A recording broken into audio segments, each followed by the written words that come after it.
Celebration time.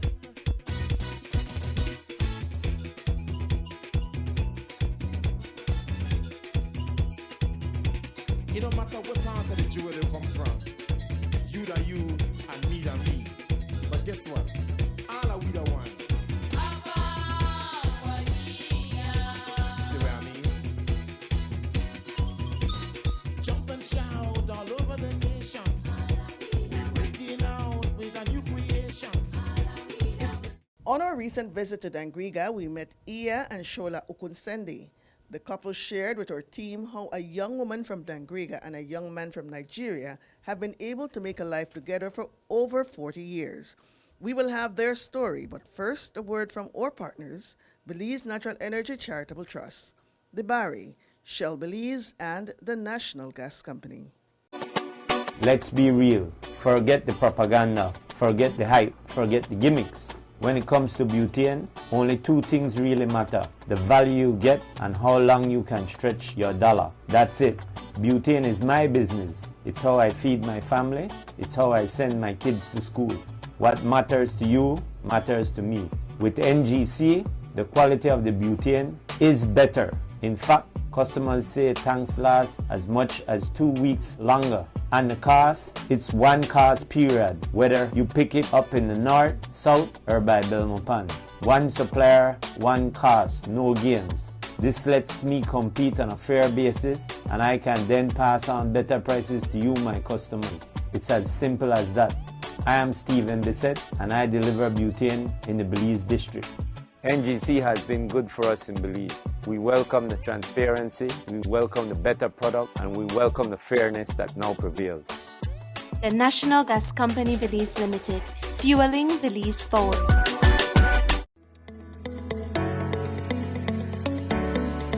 Since 2008, the Belize Natural Energy Charitable Trust has created opportunities for Belizeans to develop themselves and their communities. The Trust employs tools that are intuitive, collaborative, and accessible so that every Belizean is empowered to achieve their full potential. Over 200,000 Belizeans have been impacted because of our various initiatives. The Belize Natural Energy Charitable Trust, empowering Belizeans of today to create the Belize of tomorrow.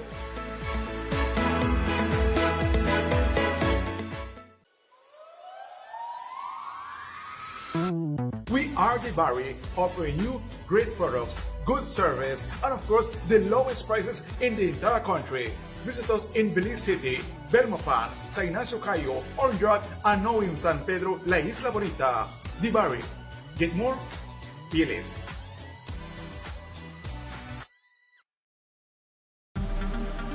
Shell V-Power, with 3 times more cleaning and friction-reducing molecules. Go well. Go Shell.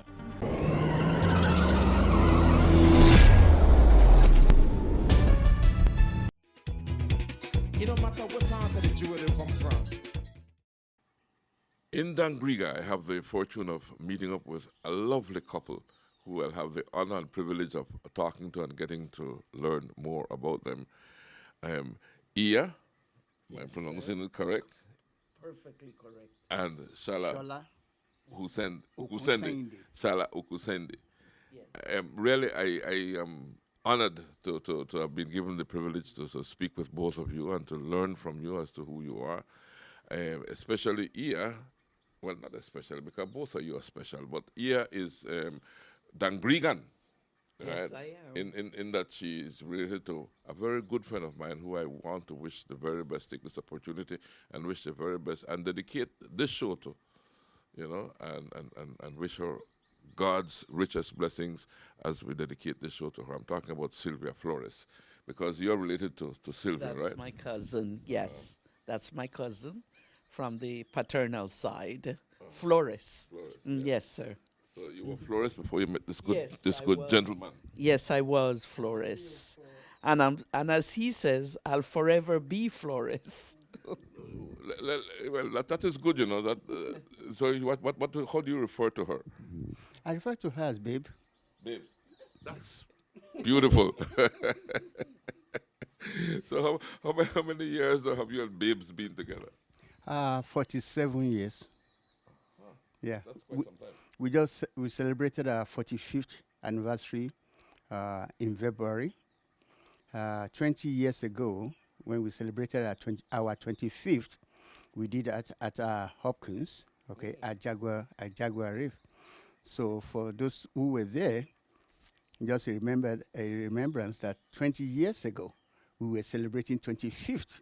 So now it's 45th.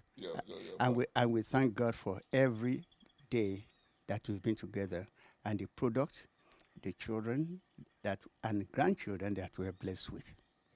So we know that Iya was born in Dangriga, and perhaps we'll get her story as to how she grew up in Dangriga. But then you have the African accent, right? So you are obviously from Africa, right? Yes. Okay, mother country. Yes. My name is Sola Ukunseinde. I am a Yoruba person. I was born Yoruba, and I shall die one. The Yoruba occupy as one of the old empires in Africa, in West Africa in particular. Yoruba occupy predominantly southwest of Nigeria, but we extend all the way into Benin Republic, to neighboring countries. The same way the Garifuna people cannot be just called they are in Belize, because you find Garifuna people in Nicaragua, in Honduras. Yes. The same thing with the Yorubas, except that we are predominantly in southwest Nigeria, but we're all over West Africa. Beyond that, during the enforced migration, the Yorubas are now there's a large population of Yorubas in Cuba, in Brazil. If you go to the Bahia region of Brazil, the food, even the discussion, what are done in this part of the world is still heavily Yoruba. Just to give you a little background, and I'll be going to the spirituality of the Yorubas. I separate religion from spirituality. Religion is the one that you practice as a norm of the society. Spirituality is the one that sustains you. So my name is Okunseinde. The first part, Okun, means the sea. Seinde means comes back. So we are supposed, in our mythology, we represent the deity of the waters. So, yeah, so we are the Okunseinde. So also there is this practice called Yemaja that is practiced in Americas. Yemaja is really a Yoruba word. It's Iye, yes, Iye Omoeja, the mother of fishes. Okay, and the group, the spirituality, what do you call it? The original one is Olukumi. Okay, it's a practice. Yeah, it's a practice in Cuba, which is really a Yoruba word, and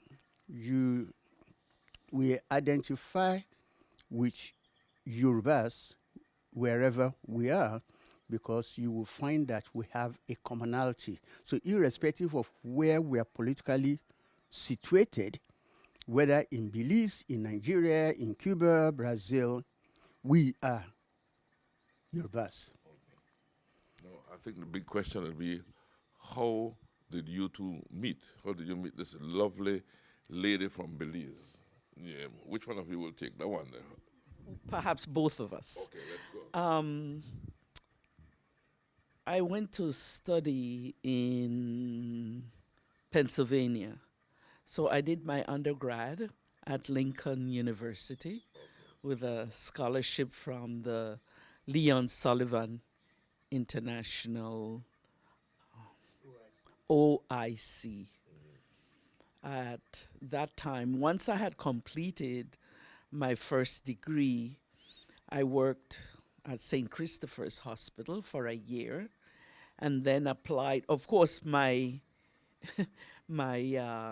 professors were quite upset that I did not go right away into graduate school because I had done very well. In fact, I graduated magna cum laude from Lincoln University, but I needed time to just see precisely what area of studies I would pursue for my master's. So I took that year off. And the following year, by God's grace, I won an assistantship to Penn State University, which is also a sister University of Lincoln. Once I was there, I met this gentleman. And our first meeting was not really a happy one. One would never have guessed that we would ever be married.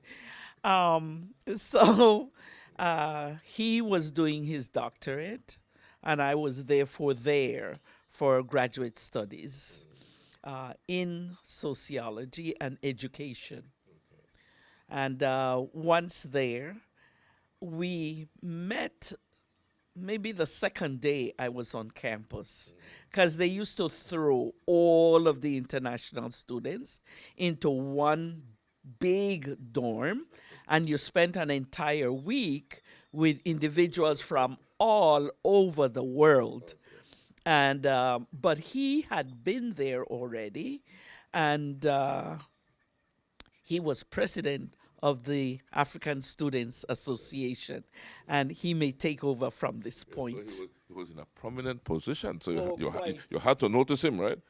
Not really. I didn't come. I didn't come from that air that, because for one thing, I didn't even know he was the president. Okay. But he said something to me, and my response to him was, you don't have to be born on the continent or in the motherland to be African. That was how I met him. That was how we... That's very important, but that's a true statement. Very, very true statement. Because all of us have African ancestors, right? African roots. You know I have a strong African root, but let's not about me, it's about you. Let's What happened? get your story. It's the same story. The beginning does not matter to me right now. Okay, it's where I am right now. And Okay, we'll take that. as she said, I've been at Penn State a year and a half or something like that, because I did my master's. I did my first degree in Nigeria, and by the time I got to Penn State, believe it or not, I was ahead of my classmates when I was doing my master's program. So my master's program that was supposed to take me 2 years, I did it in 18 months. It was then, but I was starting my doctoral when this lady showed up. I was coming from the library at about 4 o'clock. I remember that day clearly. I was tired because I've been in the library all day. And I saw my colleagues. And as the president of the African Student Association, I command some respect from my colleagues. So I walk up to them, and she does there, and then she was. So I look at her and I said, where are you from? I just asked, what's your name? And she said, I said, how do you get that name? She said, you don't have to come from the continent to be an African. I said, okay, that's your attitude. Bye. That's I was not looking. I was not looking for a date. I just asked you, "What's your name?" It does not have to be World War III. Yeah. Okay. Now, we were. She was tired of eating school campus food. Okay. And I parked my car at the. By the grace of God, I was on scholarship from my government, so I was a little comfortable. Okay, so I have my car at the. So the student, my colleague said, "Oh, she wants to go and eat also. Oh, you can take her." I said, "Oh no, not this one." Saucy, right? I was tired. So we walked nearly at least a quarter of a mile on campus. She was behind me. They asked me to take her to go and eat. They did not ask me to be her friend. So we got there. Okay. She ordered, and I was right behind her. And as she wanted to pay, so I told the waiter, no, one bill. She was shocked that that I'm going to pay after. So buy her something. Yeah. And from there, then we had about a few days later, there was welcoming party for new students. And it was held in my apartment. Okay, I had a 2-bedroom apartment for a student. That is okay. That's luxury, yeah. Luxury. Yeah. So that is where everything was.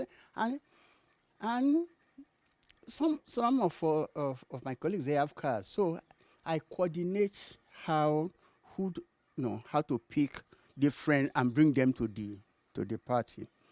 So then one of them showed up with her. I said, no, not this woman again. And so we were relaxed and we were having a good time. And she had this snotty look on her face. Okay? And she was looking at them. Okay, and we were having. So I walked up to her. I said, "Get up, let's dance." She got up. She was dancing before she realized. Then she asked me later on, she said, how come you talk to me like that? I said, There was no niceness in it. It was just to get up, let's dance. Yeah, get up, let's dance. Okay.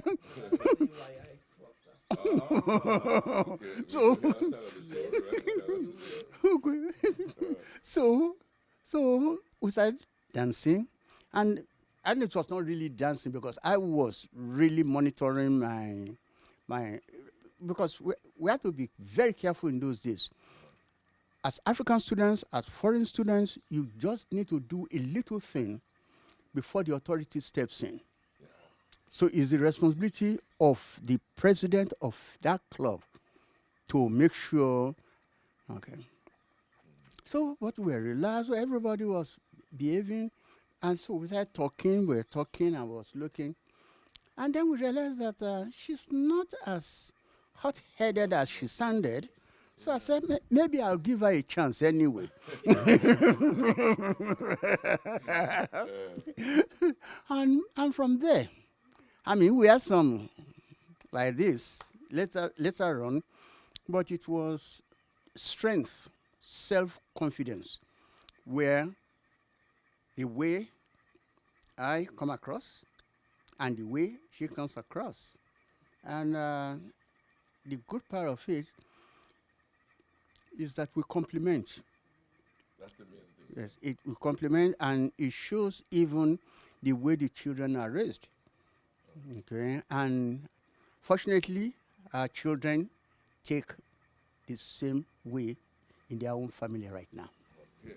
And you said you wanted to correct something there, or add to what he was saying.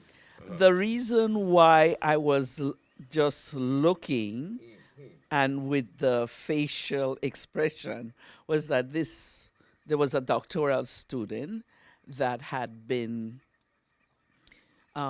recommended or directed actually by our department to be sort of my guide. So this man gets up and instead of dancing with one person, he gets up and stalks with 2 women, one on each side. Okay? So I said to myself, look at that fool. The nerve, you know. So that's when he comes across and tells me to that. And the music was mixed. We had what he did was he had certain individuals when they decide, okay, we want this music from this part of Africa. There are some Caribbean students there. They can also bring their music, but he never allowed them into the room where he was playing and managing the music. So with that, we did have a mix and a blend of different music.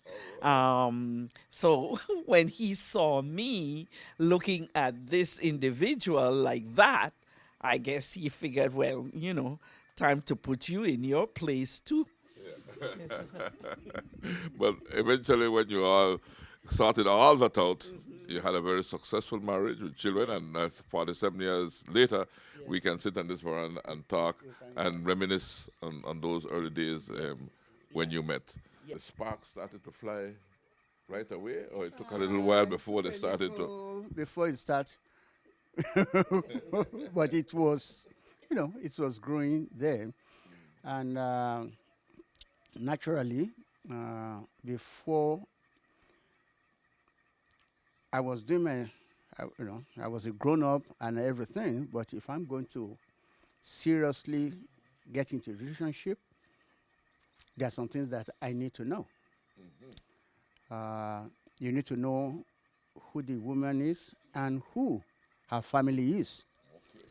So I decided to come to Belize to check her out. You actually came to Belize to check her out. Yes. Okay.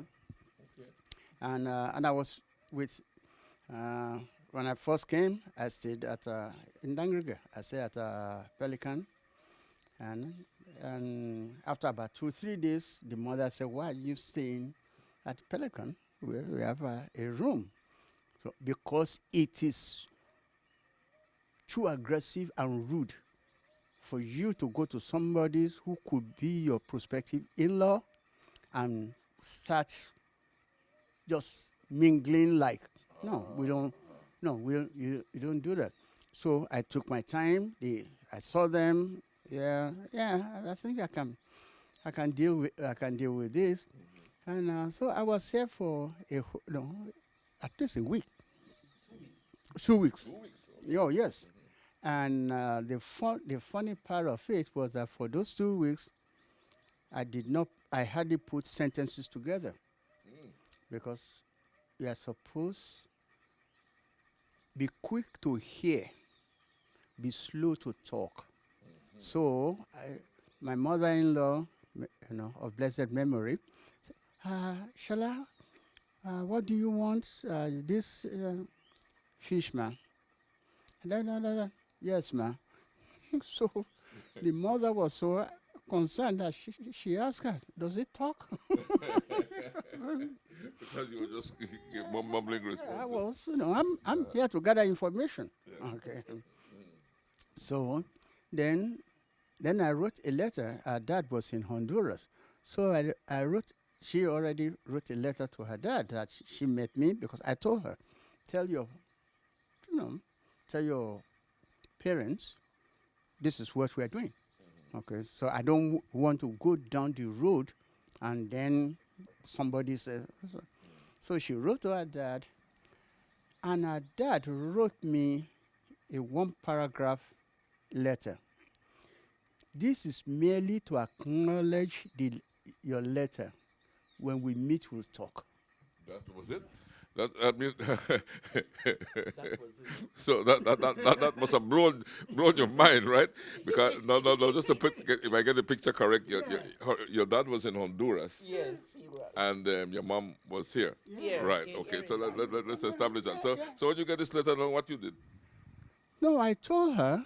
I said, I'm not going to show this letter to my family because there are families in Nigeria that will be very happy to marry into ours. So if this is the way your father is taking it, I think maybe we should cool this thing and see where we are going. Okay. Then Then You met Daddy? oh yes. Oh, I went, I met him, and the daddy locked me up in a room, and I'm not exaggerating, for 2 good hours.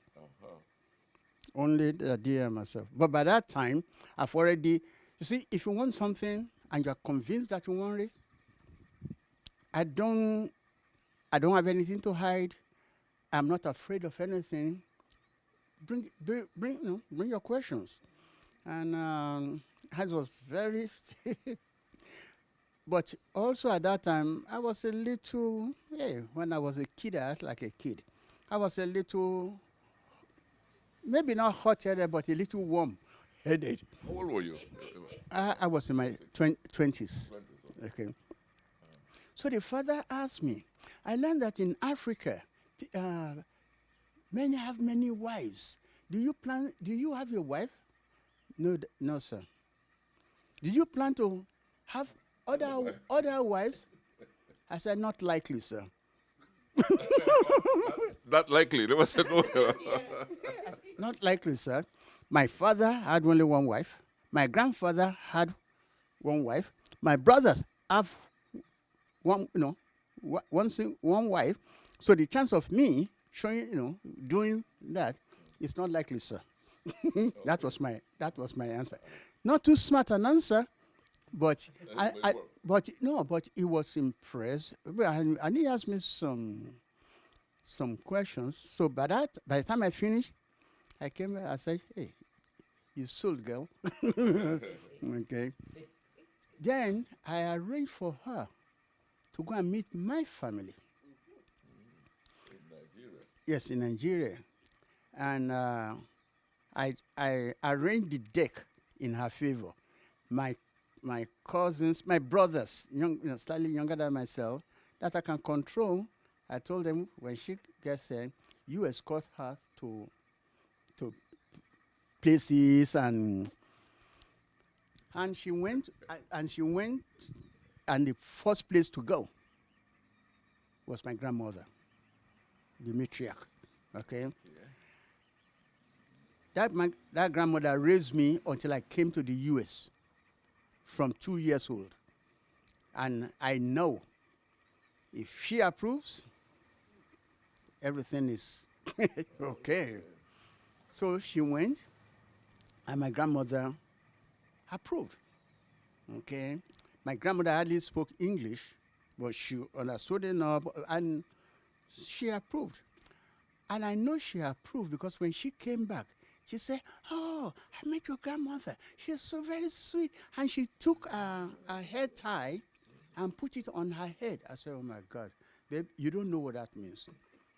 Because it means that she's handing over that matriarchal role to you. Because you hardly see my grandmother with her hair tie. And for her to take it up publicly and put it on her head, that's a sign to everybody. That's Shola's wife, okay? And I bless it. Wow. And by that time, today continues the story. That is it. That was a great blessing because 47 years later you are still together, and from what I can see here, you're going very, very, very, very strong, right? Yeah, how did you feel when you were interviewed by grandmother? Let me go back a little, please. Okay. I wrote my parents, of course, to say that I had met this young man, and to my dad especially, because I was very close to my dad. And so I said, Dad, I've met this young man, and we are interested in each other, but I have to get your blessing to see whether I could continue to date this gentleman. He is a graduate student. He's currently doing his doctorate here at Penn State. So my dad writes me back and he says, yes, I understand from your letter that you're interested in this gentleman, but I don't care if he has 6 doctorates. I want to meet him first. And it was at that point that we then made arrangements. Before we even go beyond this, let's go and meet Dad and let's be home to see our parents as well. And so that was how we came together. That's a fantastic love story, you know. Really, it's very. I don't know how to say it, but basically, I'm very much impressed by your story, you know. And so when everything was okay, then you all got married. Then we continued dating. Now, In those days, they had supervised dating, right? Or was it not? We not were in the U.S. Oh, you're in We the were US, graduate okay, so, students, so it was not there where we were escorted or. So now to go to Nigeria, I had never been to any African country, and this man decides to send me all by myself. He didn't go with me, whereas. So that experience that he gave just now, you went through it alone. By myself, alone. My, my, luckily for me though, his oldest brother had received a position with Shell as the person responsible for their computer setup for the oil company. So, pardon? For all of Africa and the Middle East. He was in charge of that. I also had befriended the first Nigerian I met, really, and had a relationship with and became very good friends. It's like a chemistry between the two of us. She had married the Lieutenant General of Nigeria, and so she was now in Lagos permanently. He had now become the Minister of Foreign Affairs for the country, and also this is part of the experience that I had. Of course, she invited me to her house. Her husband had also, I was at their wedding, let me put it that way, in Rhode Island. So her husband expected me to stay with them and nowhere else. But on the first visit that we made, along with my brother-in-law, of course, to their house, there was this tank. I had never seen a tank in my life. A tank? No. Okay, a tank. What tank you talking about? Personnel carrier. Personnel carrier. Yes. A war tank? Yes, war tank, you said. I said, oh my God, what am I doing here? This close to this kind of equipment, you know. But, and the soldiers, of course, guarded the gate. We were let in. And so that was my first exposure in my life to something military as close to that. Yes, in those days in Belize, the policemen did not even wear guns. I'm telling you. Okay? So to see However, yes. And so even my brother-in-law, he said, oh, gee, is this where we're coming? But I have to look back and note here that girl is more of a sister to me. That friendship continued. I had always been, really, I can say, I had always been a Pan-Africanist. And her husband poured billions of dollars to South Africa and the frontline states to fight apartheid. Okay, excellent. That was, I mean, oh, gee, that girl is so good to us. And then he got appointed as president of the UN. Okay. So here we were now. Our children grew up together, okay, because they all came to the U.S. I say that because I want to always promote that there are so many others at the motherland that connect with us people from the Caribbean and that we can have such a relationship. Because to me, relationship is so important. I mean, when you come anywhere, show who you are by what you say, how you treat human beings like yourself, and connect. But if you don't know how to connect with your own, you're never going to connect with anybody else. So I bring that in because of what it meant to be and what it still means to me. How we raised our children, and what that means to them in their development, because it has paid off. We take a break to hear from our partners. Let's be real. Forget the propaganda. Forget the hype. Forget the gimmicks. When it comes to butane, only two things really matter: the value you get and how long you can stretch your dollar. That's it. Butane is my business. It's how I feed my family. It's how I send my kids to school. What matters to you matters to me. With NGC, the quality of the butane is better. In fact, customers say tanks last as much as 2 weeks longer. And the cost, it's one cost period, whether you pick it up in the north, south, or by Belmopan. One supplier, one cost, no games. This lets me compete on a fair basis, and I can then pass on better prices to you, my customers. It's as simple as that. I am Stephen Bissett, and I deliver butane in the Belize district. NGC has been good for us in Belize. We welcome the transparency, we welcome the better product, and we welcome the fairness that now prevails. The National Gas Company Belize Limited, fueling Belize forward.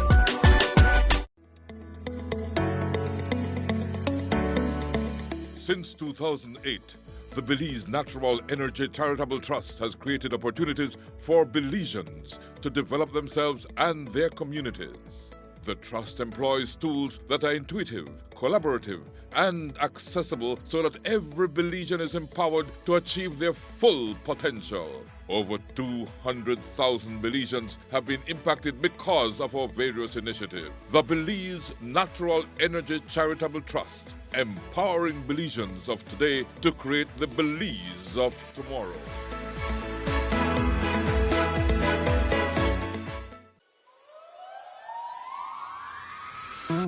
We are the Barry, offering you great products, good service, and of course, the lowest prices in the entire country. Visit us in Belize City, Belmopan, San Ignacio Cayo, Orange, and now in San Pedro, La Isla Bonita. The Barry. Get more? Be less.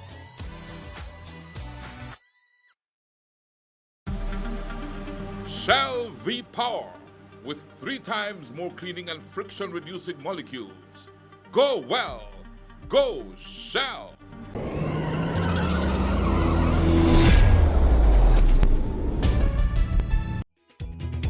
It don't matter what part of the jewel they come from. Union produced children. Yes, four four children. children. 4 children, I'm told. You want to talk to us about your children? She will talk first. Yeah. We have 3 boys and 1 girl. And for us, education. In fact, we ended up moving and living in a predominantly white community, because before we settled in that area, my husband and I looked for a small community that the schools were prominent. We first found out, okay, Which community are you talking about now? in the U.S. now. In the US. Now we are in the U.S. In New Jersey. In New Jersey, in the shore. We live by the shore. And now we found out in this community how many of their students what's the retention rate in high school, how many of high schoolers went on for further education, and what universities they go. And that's how we selected the town in which we live, because in the county there are just so many little towns, different, of course, in socioeconomic status. And that's how we settled in that town. So our oldest son, his Garifuna name, and each of our children has a Garifuna name. Our oldest son is Wasani. The second one is Uwani. The third one is Luniri. And the girl is Isie. So they grew up there, and we have to say that the school system itself, public school, they went to Catholic school maybe 2 years, the first two. But after that, we pulled them out because the resources in the public schools far outweighs the private schools. Yes, especially Catholic schools. They just don't have those resources. And we are happy to say that we are pleased with the schools that the universities rather, that they were admitted to. Where are the children today? Okay. She said their Garifuna names. Each of them have Yoruba names also. So they have a Yoruba name, so it's a combination. You made sure you combine both. The oldest one is Temitayo. Mine is enough for joy. The second name is Sola Yemi. This glory befits me. The third one is Folusho. I give this to the Lord to watch over. And the baby, the only girl, is Olamikwe. My glory is complete. We've had boys. We now have a girl. Our glory, thank you, Lord. Our glory is complete. And so anybody that meets her, they know she's the last child, because there's a lot in our name. Okay, you cannot name. If you plan to have more children, you don't name that child as my glory is complete. Okay, and you cannot say that. So those are their Yoruba names. The oldest, Tayo, did his first degree at Rutgers University, which is the state university, and then he did his master's at University of Maryland. Then the second one did his first degree at Cornell. For first degree, went to George Mason for his master's degree. Then graduated medical school from Georgetown University. That's Yemi. Yeah, the second one. That's Yemi. Okay. The third one, went to MIT for his engineering, and then for first degree, then went to University of Texas, Austin. Okay, which was the campus really of IBM. Okay, and interestingly, when he went there, IBM hired him right after his first degree, and I told his boss he's going to be with IBM if and only if he can continue his master's degree. Yeah. There's no way, in my family. I'm not the first to have a PhD in my family. So what's the big? So I'm going to have a child that's going to have first degree. Yeah. Okay, and the baby, who is nearly 40, but she's still the baby, went to Harvard for first degree, then went to Harvard Law School, and then went to University of Cambridge in England for international law. Okay, and so they all did well education-wise. Yes. But I want to go back to something you said earlier when you came to Belize. I want to know what were your first impressions of my country when you visited? What did you think when you got off that plane and you headed to Dangriga and what have you? What were the thoughts that were going through your mind? What you thought about our country? In those days. Yes. Number one, in those days, Nigeria, Belize were part of the Commonwealth. Yes. Okay, so my passport carries, I carry Okay. Commonwealth protection. okay. And by that time, you already know what you want. You already have an idea of what you want. And then the next thing is, how can I get it? So there was hardly anything that would stop me. And it has always been my mentality. I take time to convince yourself that this is really what I want. And once I get to that point, Go for it, no? yes, okay. And I still do that till today. So when I was coming, it was, how am I going to convince people that I want her? And the interesting thing, I'm going to do a quick digression. When we did our 25th wedding anniversary, actually that was when I married her, because I told her, because the way we married in the US the first time, that's not the way I would have married you in Nigeria.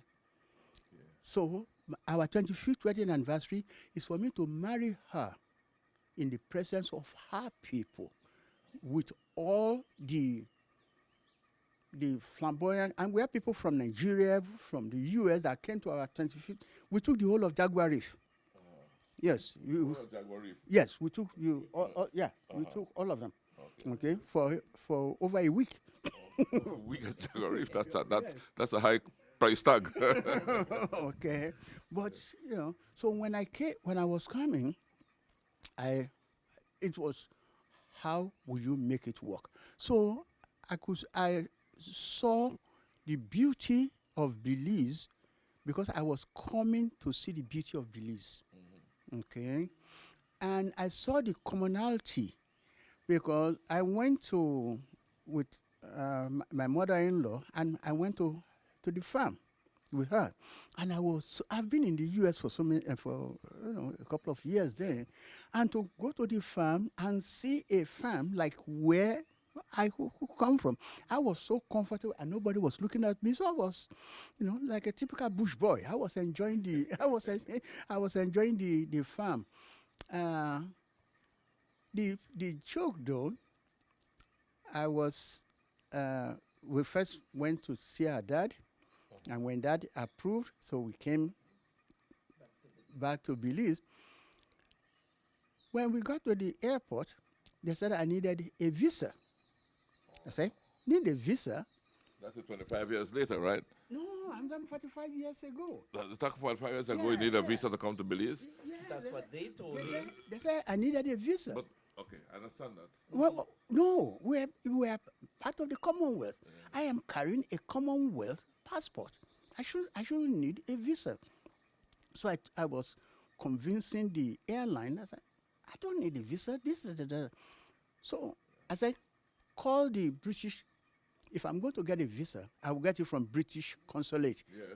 Right? Yeah. So they called the British consulate, and the British consulate said, no, that I don't need a visa to enter Belize.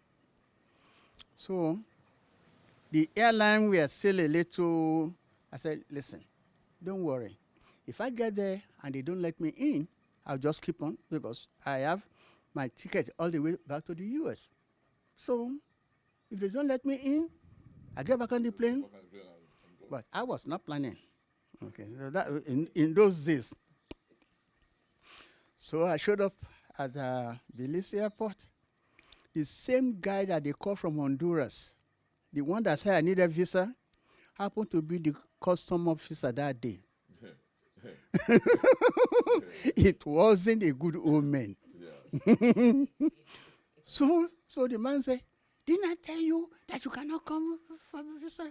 So I looked him right in the face. I said, you know what this is? This is a Commonwealth passport. You cannot be in a little country like this and start dictating to the Commonwealth. I am coming in, lock me up. Okay? Then the Commonwealth will take care of it. So the guy was looking at me, and then my brother-in-law, who I already met, was over there waving to me. So I waved to him. He said, "You know him?" I said, "That's my brother-in-law." He said, "Why didn't you say so in the first place?" That was my visa. Yeah. But I've always been blessed with my in-laws. Yoruba says it's better to have, it's better to have a bad wife. It's worse to have bad in-laws. Yes. Okay then. Yes. Because if you have a bad wife, you are dealing with her alone. If you have bad in-laws, you are dealing with a lot. I have been blessed with my in-laws. When we come, by the time I'm landing, they are waiting for me at the hotel. And they will be calling, and she say, "I'm the Belize, and they're not even asking for me." But I'm blessed with my in-laws. There's a lot of commonality. The only difference between Belize and Nigeria, the part of Nigeria that I come from, is size. The whole of Belize can be put into the city of Lagos. The city of Lagos at night, when everybody has gone out of town, it's about 5 million people. During the day, it's about 7 million people.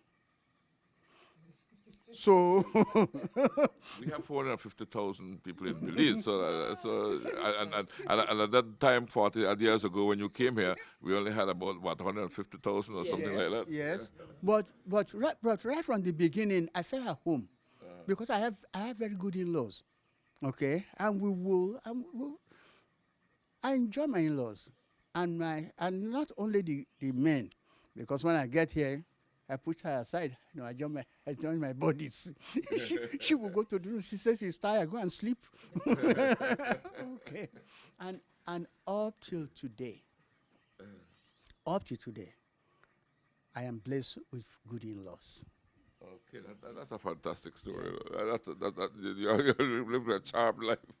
I'd like to say what makes the in-laws so important in the value system of marriage in the Yoruba culture.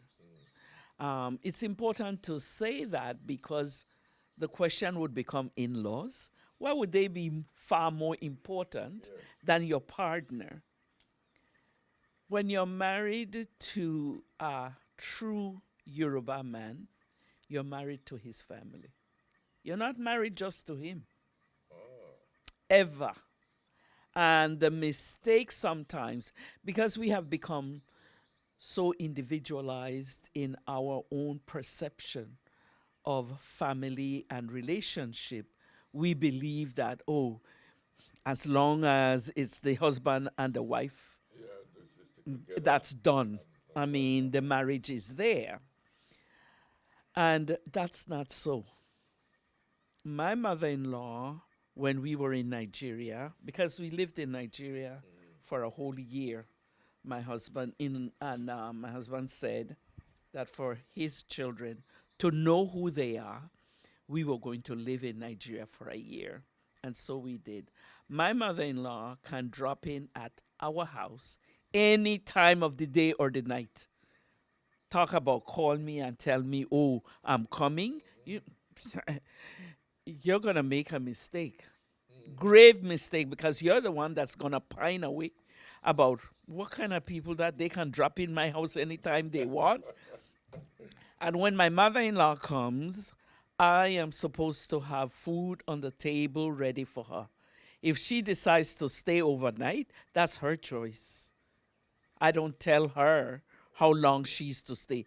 Any of my brothers-in-law, sisters-in-law, cousins of his, aunt, uncle, they can drop by. The connection is so strong. Family values, the family connection. connection. My goodness. It's so strong. that you'd be fooling yourself if you think that this marriage to this man is only to him. And the minute, for instance, a woman starts dating, at least among the Yorubas, I don't speak as if I generalize because that's a mistake, I think. They are the ones I know. The minute you start dating a Yoruba man and he does not introduce you to his family, he has no intention of marrying you. So just give that up. None. He will connect you with his family.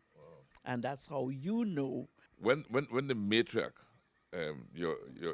his grandmother, gave you the head wrap and you came out, how did you feel when you received it?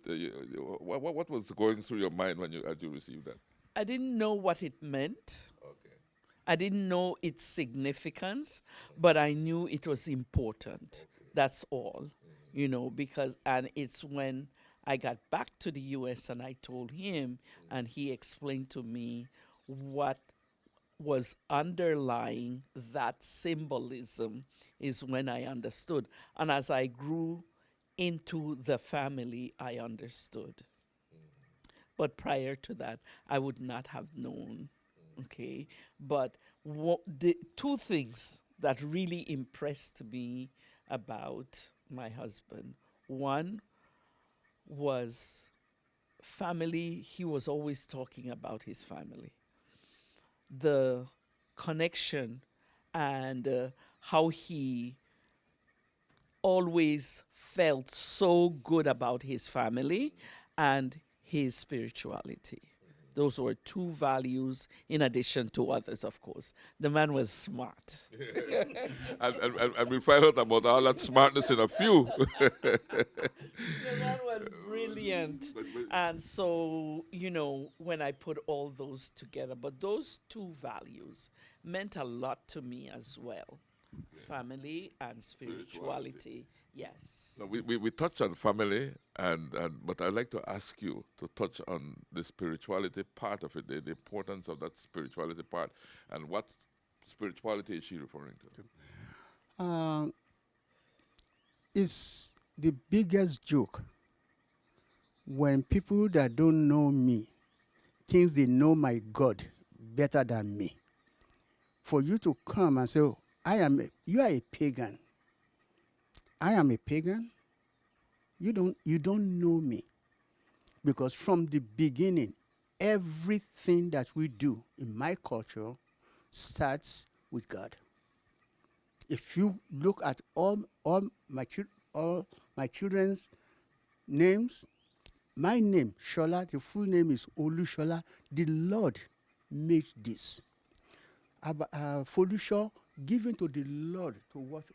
Okay. Because the Olodumare, which is the Almighty God in Yoruba language, is so infinite and it permeates your life that when you want to do things where nobody's looking, you say, if the king of this world is not seeing you, the king up there is watching.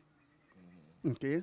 So wherever you are, when you bump your foot, you say, oh my God. Okay? It's always there. And you carry that to, even in relating to human beings. If God loves you, and he creates you in his own image, and he creates that person in his own image, that person deserves the love. Okay? Until that person deprive themselves of it, you owe it to them. Okay? And it permeates to the extent that unconsciously you do things, and if for us, we know it because everything to us, it starts with God. Okay? And so the people that said, we Africans are pagans, I wish them luck. Okay? Because we have absolute belief and trust in Olodumare, the Almighty God, the one that was before it began, above which none other exists. Okay? We will have more from Iya and Sola Ukunseinde after we hear from our partners, Belize Natural Energy Charitable Trust, the Barry, Shell Belize, and the National Gas Company. Let's be real. Forget the propaganda. Forget the hype. Forget the gimmicks. When it comes to butane, only two things really matter: the value you get and how long you can stretch your dollar. That's it. Butane is my business. It's how I feed my family. It's how I send my kids to school. What matters to you matters to me. With NGC, the quality of the butane is better. In fact, customers say tanks last as much as 2 weeks longer. And the cost, it's one cost period, whether you pick it up in the north, south, or by Belmopan. One supplier, one cost, no games. This lets me compete on a fair basis, and I can then pass on better prices to you, my customers. It's as simple as that. I am Stephen Bissett, and I deliver butane in the Belize district. NGC has been good for us in Belize. We welcome the transparency, we welcome the better product, and we welcome the fairness that now prevails. The National Gas Company Belize Limited, fueling Belize forward.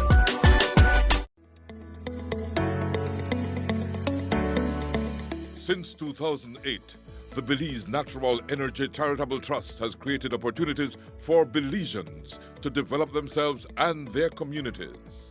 The trust employs tools that are intuitive, collaborative, and accessible so that every Belizean is empowered to achieve their full potential. Over 200,000 Belizeans have been impacted because of our various initiatives. The Belize Natural Energy Charitable Trust, empowering Belizeans of today to create the Belize of tomorrow.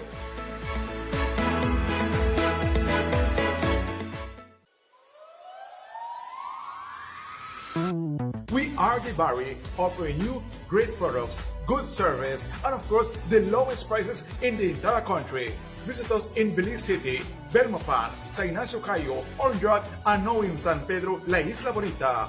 The Barry. Get more? Be less.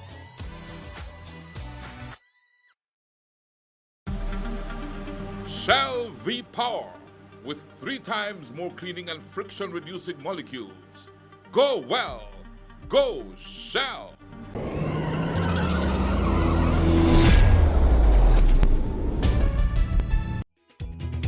It don't matter what part of the jewelry come from. So, basically what has happened here is that 2 cultures have been joined.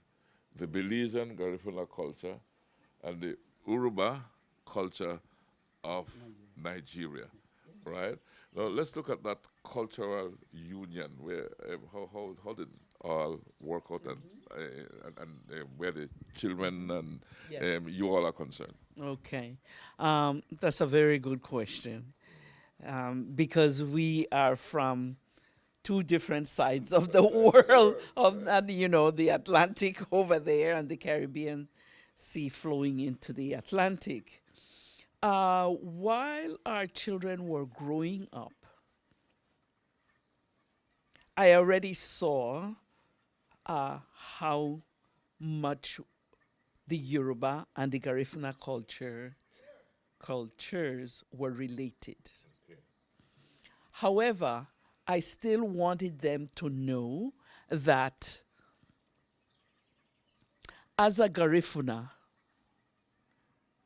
know also who you are. So as they were growing up, I had found a poem that titled, "I Am a Black Child." But among Garinagus, we don't identify by black, white, green, whatever color. Neither did Yorubas. We come from specific ethnicities. So I took that poem and I changed the title to I am a Yoruba Garifuna child. Okay. And so they learned from, our daughter started reading from the age of 3. Okay, so all of them, every Saturday, they all 4 would recite the poem, I am a Yoruba Garifuna child. You have that poem available? Somewhat, you know. And the first few lines says, I am a Yoruba Garifuna child. The world awaits my coming. Civilization hangs in the balance. For what I am, the world will become. I can walk through adversity.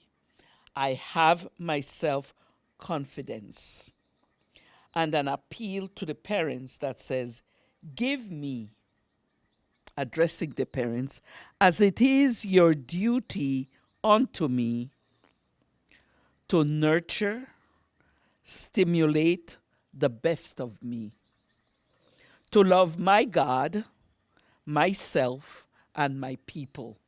That became the essence of that poem that the children recited every Saturday until they were finished high school. And that I used in order to guide me also, or guide us in nurturing our children to have the strength and the values to become decent. I always said to them, it doesn't matter to me really what profession you choose, but I want you all to be decent human beings. The oldest child is a partner in one of these financial companies in Maryland. He lives in Maryland. The second one is doing his residency in pediatrics, and he's in Las Vegas Hospital. The third one is vice president at Goldman Sachs and heads the department that is the infrastructure, the computer infrastructure for sending out data to their partners, etc. In fact, that one worked, he wanted a European experience, so he worked in London for 3 years and then came back, of course. And then the last one, she is the one that is global. So our daughter did her practice law in South Africa. That's the place she chose. And then she worked in South Africa, hired by Uber to be the senior counsel for Sub-Sahara Africa and the Middle East. She worked with Uber, but prior to that, she worked in the US at Covington, one of the law firms that is very prominent in the US, and was mentored also by our the US former Attorney General, Eric Holder. Wow. That man was her mentor. And so she was on a few top-notch cases along with Holder. In fact, he took her and he asked for her to be present at his swearing in as Attorney General. And then when he left the government, he went back to Covington. She was still there, and he mentored her. And because President Obama had an Africa project or Africa initiative, she was on that. And so she was with our former Attorney General. And they remember Belize. We used to come to Belize all the time. Okay. We would alternate. We would alternate the Don't forget the travels. roots. No, we would alternate the travels. You know, between Nigeria and Belize. Oh yes, they all know. Oh yes, they know Belize. I think what my brother is alluding to, our daughter just got an award, a global award for corporate counsel. The top 10 corporate counsel worldwide. Top 10 for Lawyers. is the Association of Corporate Counsel. The Association of Corporate Counsels. Counsel.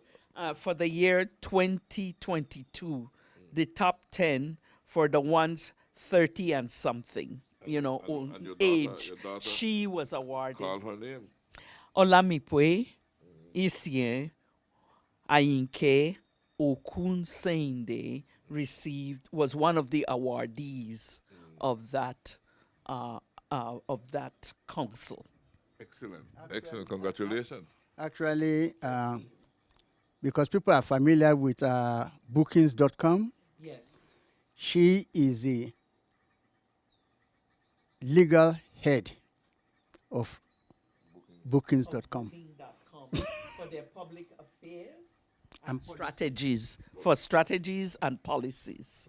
Strategies and policies. Policies, that department. I'll keep her in mind next time I go to bookings.com, that's for sure. You know, and know who is behind. It's good to know who is behind bookings.com, right? Now, but we can't leave, though, without learning about your professional lives, what became of your professional lives, you know. We know you were very successful at the family life and the spiritual life and being together, but let's look at the professional side of things. So we ask the wife to go first? Yeah. Okay. I left Belize having attended. The time I left Belize, we did not have UB. I left Belize in 72. When I finished sixth form, I taught at Xavier because I partially grew up in the north, really, from the age of 10. And then I taught at Palotti. And I taught, the last high school I taught was at Austin High. It was Austin High then. And I was always in education. Because I just love education. And at home, you better love education and nothing else. And so once I received that scholarship, I went to the U.S. And that's where I then met my husband. After the marriage? After the marriage, I went back into doing university counseling. And then I decided, you know what, I want a little more than this. So I decided to do another master's in clinical social work. And I did that at Fordham. Of course, by then, that was my third master's. So my husband said, you know what? I'm not going to, yes, he said, you have to go for doctorate. I said, I don't want a doctorate. These are the three areas of a professional life I want, and I don't want a doctorate. So for 2 years, we battled back and forth between that. Finally, he yielded, kind of. So the first month and a half, he drove me, because we live by the shore. I was doing this at Fordham University in New York, in Manhattan. So he drives me to, and then after that he says, okay. And he had always said, we'll keep the weekend and we'll keep dating each other. So come Friday, he said, how about going out? I said, I can't go. I have to get ready for class on Saturday. Saturday comes. I've been in the library all day at the university. I says, I can't come. I'm too tired. So he started to act up. So initially, when I would come from class, the table would be set. My husband would have cooked dinner, and we would both sit down. After that, he continued. But he had a face. So I said, I'm getting in trouble. And I spoke of getting married into the family, not to just the two of you. So that year, okay, I couldn't go to Nigeria because of school. So he went. So I wrote my mother-in-law line by line, and I gave him the letter unsealed. I thank my God for the trust that we have between us. And we generally left, always, not generally, always left letters because you never knew what customs in Lagos would ask you to do. So left the letter unsealed, and he hands it to his. I write the letter to my mother-in-law, and I say to her, Mommy, dear Mommy, because I only call her Mommy, I have gone back to school. Shola had agreed, but now this is the way, this is his attitude about my going to school. And so, please, you know what to do, Mommy. So, of course, he takes the letter. He greets my mother, his mother, our mother, and they have greetings, of course, to each other, welcoming each other. She says, oh, and he's fine, and presents her the gifts, etc. But she goes into the room to read the letter, and she comes back. He said, his mom came back and he said, Shola, what's your problem? Sit down. So he said, what did I do to my mother? I mean, between the room and here, what's going on? And my mother lectured him. She said, yes, she said to him, what is this that I hear from your wife? If she has another degree, you should know that she's even more marketable, and that's more for the family. So when you get back, treat her well. Enough of this nonsense. And that was it. And you went on and you got a degree. When he came back, I finished my schooling. I had a good time. And so, of course, when he come back, how dare you write my mother to complain about me, give me the letter to deliver. He didn't read it. And this is what happened. Babe, you can take up from there. That is trust, that is trust. It was not your letter, you delivered it the way it was given. What goes on between her and my mother is between a mother and a daughter. I don't. Okay.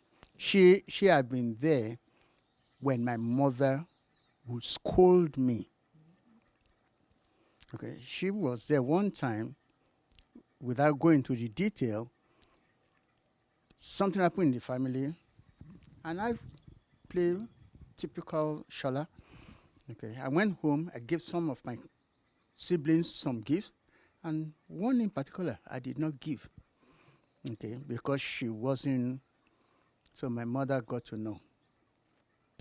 My mother laid me, okay, and when my mother is scolding me, I am on my knees.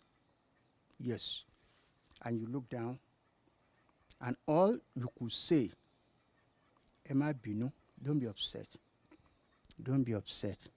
You don't explain then. You are not, she's not debating you. Okay?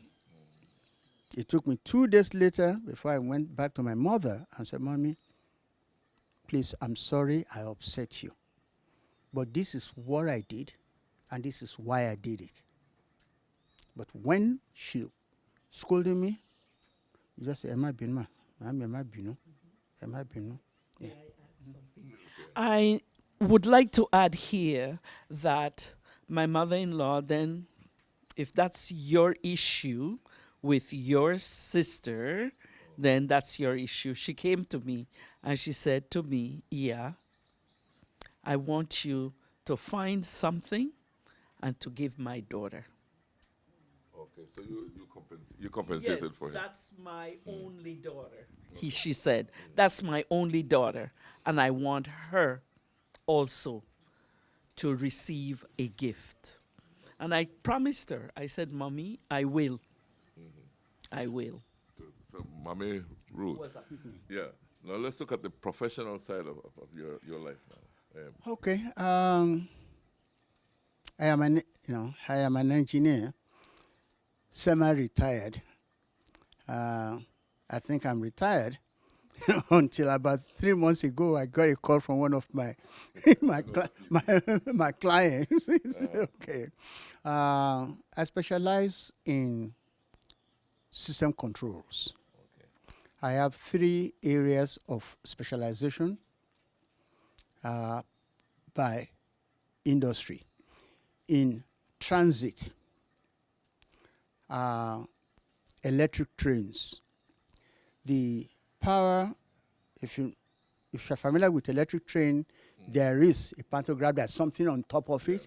Okay, that wire, okay, that is running, that is how it gets power. At the control center, depending on the authority, if it's Metro North, okay, at Grand Central, that's their control, that's the control center. For New Jersey Transit, it used to be at Hoboken, now it's near Sicacos. Maryland Department of Transportation, that was in Baltimore. So in transit industry, I designed the control system that is located miles apart along the track. So from the control room at the control center, the operator can pick and activate, connect the power, disconnect the power, monitor the consumption of energy by that train, because that is how you begin to know if the train is laboring, okay, for the performance. So the design that was your design. That was my design, and there's a long story about it because I beat my head against a company. Okay, so that's in use today.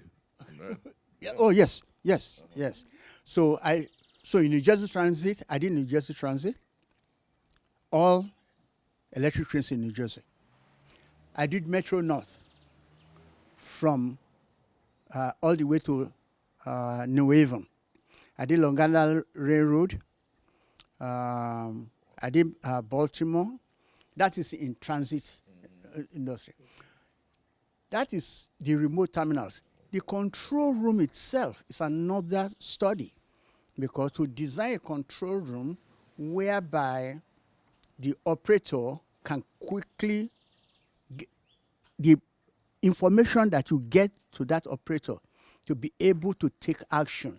And the also, when you send a signal like that, you want to make sure that that signal is secured. I'm not talking of fraud. We are talking when you are going to connect 345 kV onto something. When that thing drops, even when it's connected, you better not walk on that ground. Yep. So we are not talking like electricity. That's a heavy lot of electricity. Yeah. So the control room. So I did the remote, okay, and I did control room operations. So I controlled Grand Central for a few years. That is in transit. In power generation and distribution, when you go to where at the power plant where the power is actually generated, And I'm talking full-fledged 820 megawatt plants. Okay, I was involved in designing the control room and the training simulator, what you use to train the operators. So I did that. I did that in the nuclear, okay, Port Verde, Arizona. In the fossil, I did Georgia, okay. I did TPC, Taiwan Power Corporation. I was going in and out of Taiwan like, okay, I know Taiwan from Olampi, okay, okay. I did India, okay. I did SCCV, Southern Electric Commission of Victoria in Australia, okay. So that is in power control room, okay. Then my third area is biomedical, where you study human being like a machine. It's a system. And once you understand that's a system, you can create a model of it, and then you can study it. My PhD really was a study of the thoracic cage, okay? Because when we talk of impact, what was bothersome during that time is that there will be an accident, and somebody involved in the accident will help taking care of others. Yeah. They're okay. An hour later, they drop dead. Okay? And so, what was happening? So, for 2 good years, I studied the thoracic cage. Because if you look at it, at the end of the day, the thoracic cage is a cage. There's a spring here, there's a damper here, it's mass spring damper system. Okay, you reduce it to and you can write the equation, and then you change the stiffness of those springs so that to know why the impact, what actually happens. In very many cases, when the impact occurs, it induces pressure surge in the blood system. And that pressure surge can rupture the blood vessel. And since the chest was not damaged, nobody sees it. Okay? And the rupture will occur, and the person will lose blood, but the blood goes in. And what will happen, it will seal back. Any little thing would disrupt that. By that time, the person just die. Okay. So now, knowing that, we want to study the impact. So the only way we can do it is to build our own chest. Okay. Oh yes, yes. Build our own chest. Yes, I had a model of a chest with that. Okay. I'm talking of 2-year serious study about this. And so that we can put the impact on that chest and see when you put it, it depends on how the chest moves, right? If depending on the resilience, the deflection, and all would determine the shock wave internal.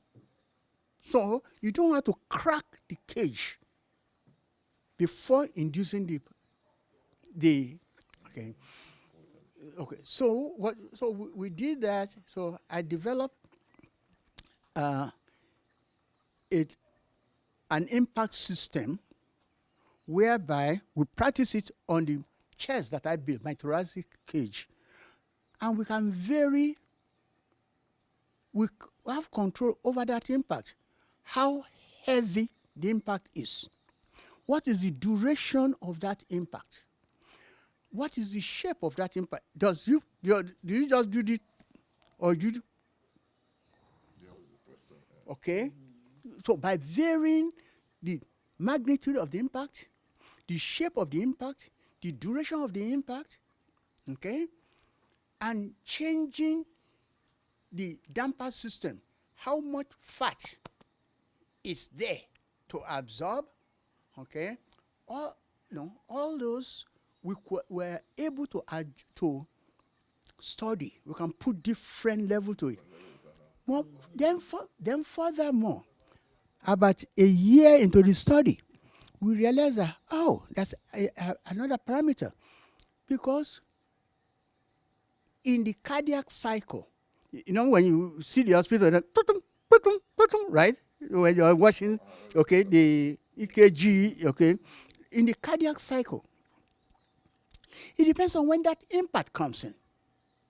Because depending on the valves of the heart, when they open relative to each other, if it happens when this valve is opening, the result will be different for when it's closing. Yeah. Okay? And the aorta, right there, that suspends the SA node, okay, which is the one that sends I call it the generator. It's the one that sends signal from there. So you will now say, okay, we are going to do that study and do it at different parts of cardiac cycle. So we'll give the impact on the P wave QRS complex at a different portion to see what the result is. Okay, and unfortunately, after we've practiced it and we can time it, my wife used to come to my lab and she didn't like my lab. Okay. Because I had a high power gas tank, okay, that releases that. And I hook it to my system. Is the EKG of my body that I tune to do the experiment. Wow. Yes. Experimented on yourself. Okay. And then once we're happy that we know this control is working, then we use animal. Okay. Actually, the best animal to use was pig. Okay. We could have used cadavers, but cadavers very expensive, number one. And two, they are no more natural by the time you get them because they've been in the freezer. Yeah. So their mechanical characteristics is different. So, sorry to dog lovers. So we use dogs. Okay? So we practice, So, many dogs contributed to the success of my study. And your studies they didn't leave, but they okay. Yeah. Okay. The study had been used in various areas. Number one, they now know what to look for when that kind of impact occurs. So it's just not what they were looking for before now. They now monitor the cardiac output. Okay? Because you could say they can monitor the SA node response. That person is okay. But they can monitor no. You're not going home. Okay. And so that's the fun. You have had an exciting life, man. You have done quite a lot. I'm honored to be in your presence. It's an honor that we are blessed because everything starts with the Almighty. Yes. It's our responsibility to nurture it, as she said. So you can go back to the Lord and say, Lord, this is what I did with what you gave me. Wow, what a wonderful way to close off our show. Because of time, we obviously have to say goodbye here. But I have really enjoyed learning from both of you. And I want to congratulate you on your sticking together and the success you've had with your families. And really, I learned a lot just listening to you. So thank you so much. The pleasure is all mine. Thank you as well. Okay, it's always a pleasure to come home, and we didn't expect this at all. Not at all, but it's beautiful. It's beautiful. Doctor, I want to thank Okay, you, Doctor. Thank you. thank you very much for being you, because what is more important, what is very important is for the young ones, okay? Because hey, as they will say, we are all in the departure lounge. They've just not called our flight. I like that. We are all in the departure lounge. They just not call our flight. My producer is looking at me right now. She's calling my flight. So I just have to close off the way I usually close off by congratulating you all for the love you have shown for your families and your children and for your countries, and to say that it's all about love. And when it's all about love, we just say Belize and beyond. Thanks for choosing love. All the best. Thank you. Belize Watch. Knowledge of the past, impacting the present, building the future. Celebration time.